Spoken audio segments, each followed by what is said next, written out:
बच्चों नमस्कार। आपका दिन शुभ हो। इसी के साथ मैं शुरू करता हूँ आज की आपकी नवीं कक्षा की वर्कशीट हिंदी की, जिसमें हमें पढ़ना है रचनात्मक लेखन। और हमारा जो टॉपिक यानी विषय है वो है संवाद लेखन। संवाद, तो बच्चों संवाद क्या होता है लिखने से पहले हम ये जान लें। संवाद वो होता है जो दो लोगों के बीच में बातचीत से होता है। जब भी दो लोग बातचीत करते हैं तो समझिए उसी को हम संवाद कहेंगे। आप जब भी किसी से बात कर रहे हैं तो आप संवाद कर रहे हैं। तो संवाद हमेशा दो लोगों के बीच बातचीत को कहा जाता है, क्योंकि अकेला आदमी बात नहीं करता है। हमेशा हम दूसरे से बात करते हैं और वो फिर आपकी बात का जवाब देता है। तो संवाद के कई प्रकार रूप भी हो सकते हैं। संवाद हंसी मजाक का भी हो सकता है। संवाद किसी गंभीर विषय या टॉपिक का भी हो सकता है। संवाद किसी भी चीज़ को लेकर हो सकता है। बातचीत किसी भी विषय को लेकर हो सकती है। तो हमने जान लिया है कि जो संवाद होता है वो दो लोगों के बीच हुई बातचीत को कहा जाता है। तो आप समझ गए होंगे कि संवाद हम किसे कहते हैं। तो आइए देखते हैं, हमारी स्क्रीन पर एक चित्र है। उस चित्र में दो लोग दिखाई दे रहे हैं आपको। एक स्कूटर पर है, एक बुजुर्ग हैं जिन्होंने लुंगी पहनी हुई है और बनियान पहनी हुई है, और वो छींकते हुए नज़र आ रहे हैं, आच्छी। तो इस चित्र को देख के हम कल्पना करनी है, और कल्पना करने के माध्यम से दोनों के बीच की बातचीत को लिखना है कि इस तरह का अगर सीन आपके सामने होता है तो आप किस तरह की बातचीत करेंगे। ये हमारा सारा विषय कल्पना का है। तो हमने कल्पना से नाम मान लिया है। एक हैं हमारे वर्मा जी, दूसरे हैं हमारे शुक्ला जी। तो हम ऊपर की लाइन पढ़ लेते हैं, वो मैंने छोड़ दी, लेकिन उसकी इतनी आवश्यकता नहीं है। आप समझ रहे हैं, आप बहुत अच्छे और समझदार बच्चे हैं, छात्र हैं, छात्राएं हैं। तो फिर भी पढ़ लेते हैं कि संवाद लेखन एक रोचक विधा है। संवाद से अभिप्राय है दो या दो से अधिक लोगों के बीच बातचीत। संवाद दी गई परिस्थिति के इर्द गिर्द संक्षिप्त और आकर्षक शब्दों में लिखा जाता है। नीचे तस्वीरों में दिए गए लोगों के नाम लिखते हुए, नाम आप भी लिख सकते हैं, दर्शाई गई परिस्थितियों के अनुसार संवाद लिखना है। तो संवाद रोचक होता है, यानी कि संवाद को आप छोटे छोटे वाक्यों में लिखिए। लंबा वाक्य कभी भी आकर्षक नहीं होता है। तो संवाद की खासियत यही है कि आप संवाद बातचीत को जब भी लिखेंगे, लेखन के रूप में लिखेंगे, तो उसे छोटे छोटे वाक्यों के रूप में इस्तेमाल कीजिए। चाहे निबंध लिखते हैं, चाहे और चीज़ लिखते हैं, किसी भी विषय पे लिखते हैं, तो अगर आप छोटे छोटे वाक्य इस्तेमाल करते हैं तो आपके लिए आसानी भी रहेगी। लंबे वाक्यों में हमेशा दिक्कतें होती हैं, बहुत मजबूरी में लंबे लंबे वाक्य लिखे जाते हैं। तो संवाद जैसी घटनाओं में जो पटकथा लिखी जाती है, अगर आप ध्यान देंगे तो छोटे संवाद हमेशा बहुत ही आकर्षित करते हैं और जल्दी समझ भी आते हैं, और अच्छा लगता है उन्हें पढ़ने में और सुनने में भी। तो चित्र में जो दिया गया है उसको हमने एक वर्मा जी मान लिया है, जो लुंगी पहने हुए हैं, बनियान पहने हुए। दूसरे जो स्कूटर पर हैं उनको हमने शुक्ला जी मान लिया है। अब शुक्ला जी वहाँ से निकल रहे हैं। शुक्ला जी वहाँ से निकल रहे हैं, और निकलते हुए वर्मा जी ने छींक दिया, छी। तो यहाँ जो घटना है उसको हम लिखने का, देखने का प्रयास करते हैं। देखिए, हमने नीचे कुछ पंक्तियाँ लिखी हैं। इस घटना को देखते हुए उसको हम पढ़ लेते हैं। शुक्ला जी कह रहे हैं, क्या शर्मा जी, जब आपके सामने से निकलता हूँ छींक देते हो?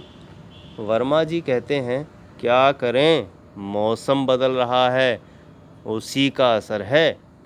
शुक्ला जी कह रहे हैं, अरे तो पूरे कपड़ा पहना कीजिए ना, छींकते समय मुंह को कोहनी या हाथ से ढको। वर्मा जी, हाँ हाँ ठीक है, ज़्यादा उपदेश मत दीजिए, चाहिए जाइए, अपना देखिए। शुक्ला जी, ठीक है जाता हूँ, लेकिन देखकर छींका कीजिए।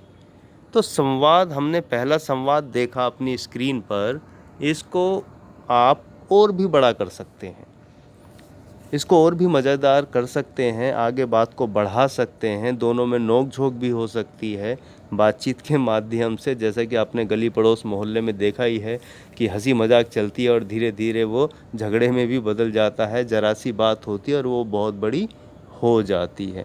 तो ये आप अपनी कल्पना है, ये सब कल्पना के कारण आप कितना भी बेहतरीन और बड़ा और बढ़िया लिख सकते हैं। तो आइए बढ़ते हैं हम दूसरे चित्र की तरफ।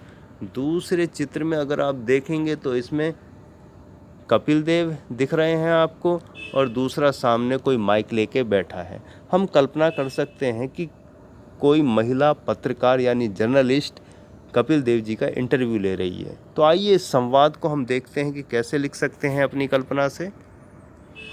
तो यहाँ संवाद आपकी स्क्रीन पर है। चित्र में आपने देखा था कि कपिल देव हैं और माइक यानी कि माइक लेकर एक महिला पत्रकार सामने है। तो देखते हैं कि कपिल देव जी और पत्रकार के बीच होने वाला संवाद किस तरह लिखा गया है, उसी के अनुसार कल्पना से आप उसको अपने ढंग से भी लिख सकते हैं। तो पत्रकार जो साक्षात्कार यानी कि इंटरव्यू लेने वाला है। तो पत्रकार, नमस्कार सर, आपका स्वागत है हमारे स्टूडियो में। कपिल देव जी, जी नमस्कार। पत्रकार, सर क्या आपने कभी सोचा था कि आप विश्व कप जीतेंगे? कपिल देव, नहीं, मैंने तो केवल अपना खेल खेलने का प्रयास किया था। पत्रकार, क्या आप हमेशा से क्रिकेटर बनना चाहते थे?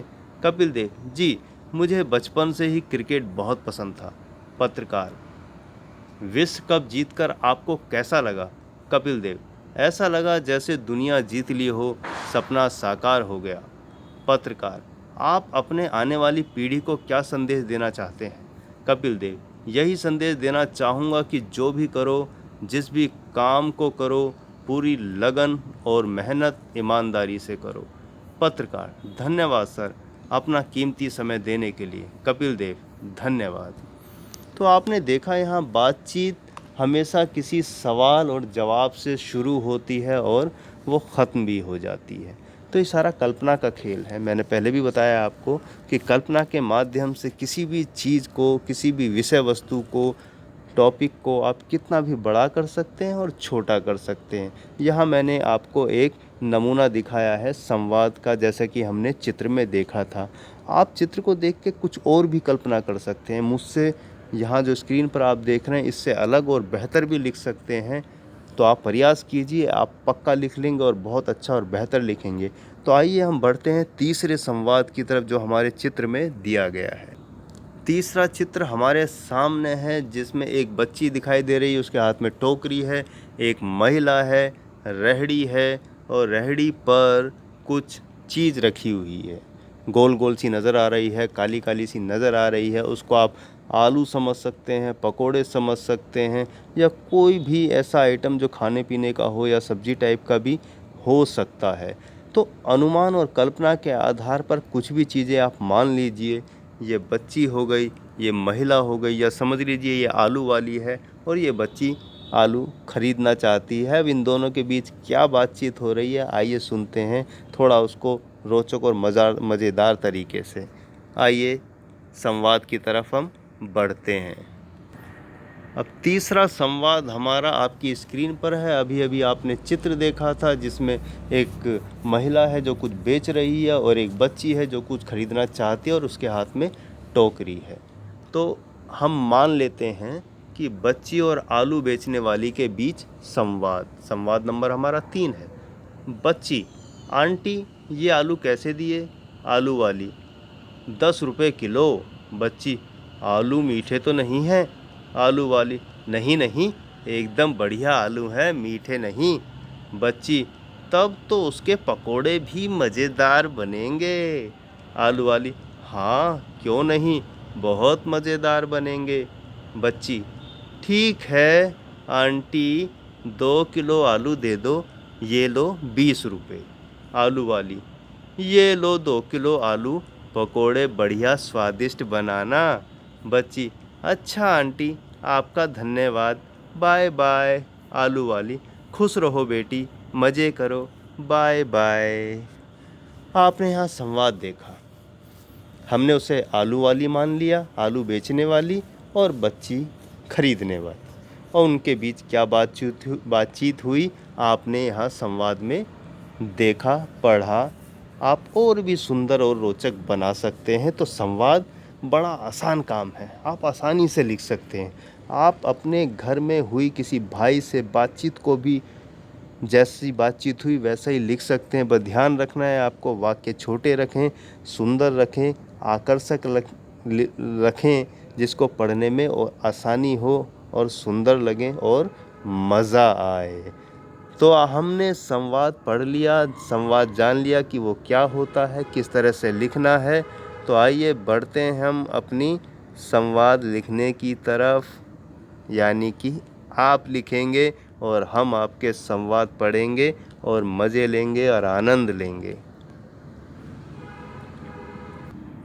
तो देखा बच्चों, संवाद लिखना कितना आसान और बेहतरीन काम है। अगर आप इसे प्रैक्टिस और अभ्यास के तौर पे लिखेंगे तो देखेंगे आपको बहुत मज़ा आने वाला है और बहुत ही मज़ा आएगा। इससे आपकी राइटिंग सुधरेगी, इससे आपका सोच विचार करने का तरीका सुधरेगा और इससे आपकी रचनात्मकता बहुत ही अच्छी हो जाएगी। आप भी एक लेखक बन जाएंगे। तो आइए आप शुरू करें लिखना संवाद। तो मिलते हैं मेरे प्यारे बच्चों अगली वर्कशीट पर समाधान के साथ। तब तक के लिए अलविदा, बाय बाय, शुभकामनाएं।